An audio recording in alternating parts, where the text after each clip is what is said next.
കർത്താവിൽ പ്രിയരെ, സ്നേഹവന്ദനം. നമ്മുടെ കർത്താവിൻ്റെ പരസ്യ ശുശ്രൂഷയുടെയും ഐഹിക ജീവിത കാലഘട്ടത്തിൻ്റെയും അവസാന ദിനങ്ങളെയും സമയങ്ങളെയും അനുസ്മരിക്കുന്ന ദിവസങ്ങളാകുന്നുവല്ലോ പീഠാനുഭവ വാരം.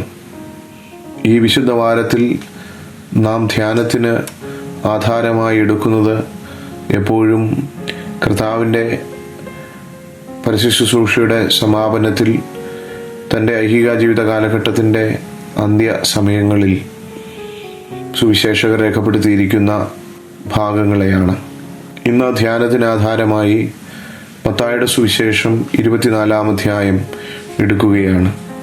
അവൻ ഒലിവുമലയിൽ ഇരിക്കുമ്പോൾ ശിഷ്യന്മാർ തനിച്ച് അവൻ്റെ അടുക്കൽ വന്നു. അതെപ്പോൾ സംഭവിക്കും എന്നും നിന്റെ വരവിനും ലോകാവസാനത്തിനും അടയാളം എന്ത് എന്നും പറഞ്ഞു തരണം എന്ന് അപേക്ഷിച്ചു.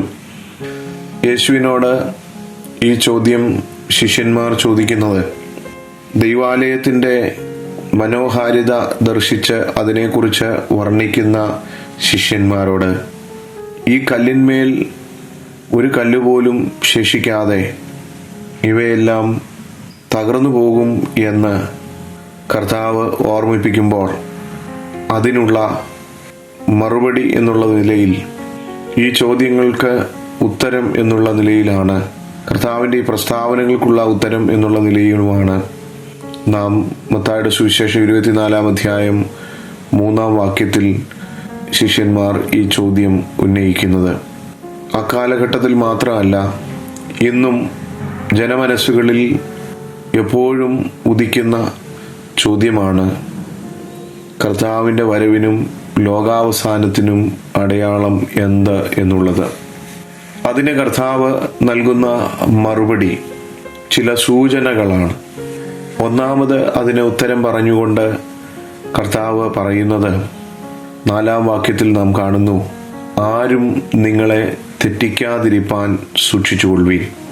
ഏതു കാലത്തും നമ്മുടെ ഇടയിൽ യേശുക്രിസ്തുവിലുള്ള വിശ്വാസവും യേശുക്രിസ്തുവിൻ്റെ മടങ്ങിവരവിനെക്കുറിച്ചുള്ള പ്രത്യാശയും അത് സംബന്ധിച്ച് ഉടലെടുക്കുന്ന ചിന്തകളും ചോദ്യങ്ങളും ചർച്ചകളും ഒക്കെ തന്നെ വിശ്വാസികളെ കുഴയ്ക്കുന്നതാണ്.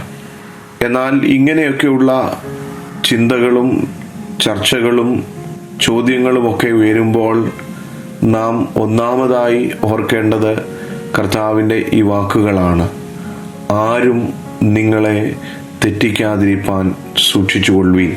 അത് കഴിഞ്ഞ് പറയുന്ന എല്ലാ കാര്യങ്ങളും പല ഘട്ടങ്ങളിലായി ചരിത്രത്തിൽ നാം ദർശിച്ചിട്ടുള്ളതാണ്.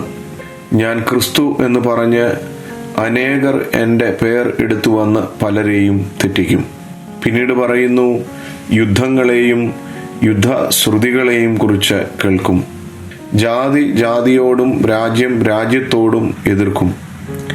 ക്ഷാമവും ഭൂകമ്പവും അവിടവിടെ ഉണ്ടാകും. പലരും നിങ്ങളെ ഉപദ്രവത്തിന് ഏൽപ്പിക്കുകയും കൊല്ലുകയും ചെയ്യും. പലരും ഇടറി അന്യോന്യം ഏൽപ്പിച്ചു കൊടുക്കുകയും അന്യോന്യം പകയ്ക്കുകയും ചെയ്യും. കള്ളപ്രവാചകന്മാർ വന്ന് അനേകരെ തെറ്റിക്കും. അധർമ്മം പെരുകുന്നതുകൊണ്ട് അനേകരുടെ സ്നേഹം തണുത്ത് പോകും. ശൂന്യമാക്കുന്ന മ്ലേച്ഛത വിശുദ്ധ സ്ഥലത്ത് നിൽക്കുന്നത് നിങ്ങൾ കാണും. കള്ളക്രിസ്തുക്കളും കള്ളപ്രവാചകന്മാരും എഴുന്നേറ്റ് കഴിയുമെങ്കിൽ മൃതന്മാരെയും തെറ്റിപ്പാനായി വലിയ അടയാളങ്ങളും അത്ഭുതങ്ങളും കാണും.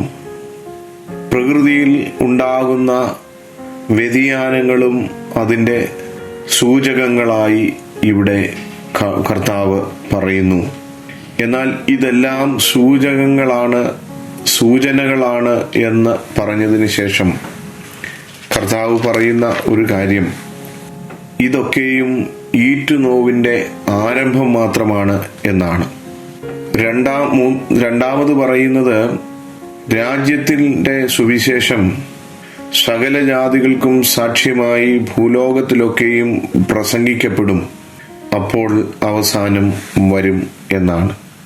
അതുപോലെ തന്നെ കർത്താവ് പറയുന്ന കാര്യം, ഏറ്റവും പ്രധാനമായി നാം ഓർക്കേണ്ടത്, ആ നാളും നാഴികയും സംബന്ധിച്ച് എൻ്റെ പിതാവ് മാത്രമല്ലാതെ ആരും, സ്വർഗത്തിലെ ദൂതന്മാരും പുത്രനും കൂടെ അറിയുന്നില്ല എന്നുള്ളതാണ്.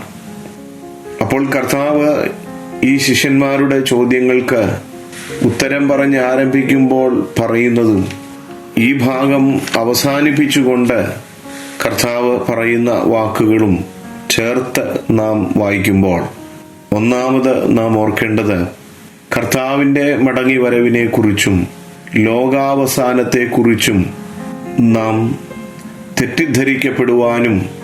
തെറ്റിക്കപ്പെടുവാനും സാധ്യതയുണ്ട് എന്നുള്ളതാണ്. അതുകൊണ്ട് നാം തെറ്റിദ്ധരിക്കപ്പെടാതിരിക്കുവാൻ സൂക്ഷിക്കുക എന്നുള്ളതാണ് ഏതു കാലത്തും ഒരു വിശ്വാസി ഓർത്തിരിക്കേണ്ടതായ സംഗതി. രണ്ടാമത് കർത്താവ് ഇവിടെ ഓർമ്മിപ്പിക്കുന്ന ഒരു കാര്യം, സഹിപ്പാൻ പാടില്ലാത്ത സാഹചര്യങ്ങളെ അഭിമുഖീകരിക്കേണ്ടി വരുന്ന സാഹചര്യങ്ങളിൽ അവസാനത്തോളം സഹിച്ച് നിൽക്കുവാനുള്ള കർത്താവിൻ്റെ ആഹ്വാനമാണ്. അവസാനത്തോളം സഹിച്ചു നിൽക്കുന്നവൻ രക്ഷിക്കപ്പെടും. പിന്നീട് കർത്താവ് പറയുന്ന ഒരു കാര്യം, നനയ്ക്കാത്ത നാഴികയിൽ ഇതൊക്കെ സംഭവിക്കും എന്നുള്ളതുകൊണ്ട് നാം ഒരുങ്ങിയിരിക്കണം എന്നുള്ളതാണ്. അതുകൊണ്ട് ഈ ഉത്തരങ്ങൾ കർത്താവ് നൽകുമ്പോൾ വിശ്വാസികളിൽ നിന്ന് കർത്താവ് പ്രതീക്ഷിക്കുന്നത് എപ്പോഴും ഒരുക്കമുള്ളവരായിരിക്കുവാൻ ദൈവം നമ്മെക്കുറിച്ച് ആഗ്രഹിക്കുന്നു എന്നുള്ള സത്യമാണ്. അതുകൊണ്ട് ഈ പീഠാനുഭവ വാരത്തിൽ നാം കർത്താവിൻ്റെ ക്രൂശുമരണത്തെ ധ്യാനിക്കുമ്പോൾ ആയുസ്സിൽ ഒരു പ്രാവശ്യം കൂടെ അതിനായി നമുക്ക് അവസരം ലഭിച്ചിരിക്കുമ്പോൾ കർത്താവിൻ്റെ ഈ വാക്കുകൾ നമുക്ക് എപ്പോഴും ഓർമ്മയിലുണ്ടാവണം. നാളും നാഴികയും അറിയാത്തതുകൊണ്ട് നിങ്ങളും ഒരുങ്ങിയിരിപ്പീൻ. എപ്പോഴും ഒരുക്കമുള്ളവരായിരിക്കുവാനാണ് കർത്താവ് നമ്മെക്കുറിച്ച് ആഗ്രഹിക്കുന്നത്. പ്രിയമുള്ളവരെ, ഈ വലിയ നോമ്പിൻ്റെ ധ്യാനങ്ങൾ എപ്പോഴും ഒരുക്കമുള്ളവരായിരിക്കാൻ, കർത്താവിൻ്റെ വരവിനെ പ്രതീക്ഷയോടെ കാത്തിരിക്കുന്നവരായിരിക്കുവാൻ സർവശക്തനായ ദൈവം നമ്മെ സഹായിക്കട്ടെ എന്ന് പ്രാർത്ഥിച്ചുകൊണ്ട് ഞാൻ എൻ്റെ വാക്കുകളെ ചുരുക്കുന്നു. ആമേൻ.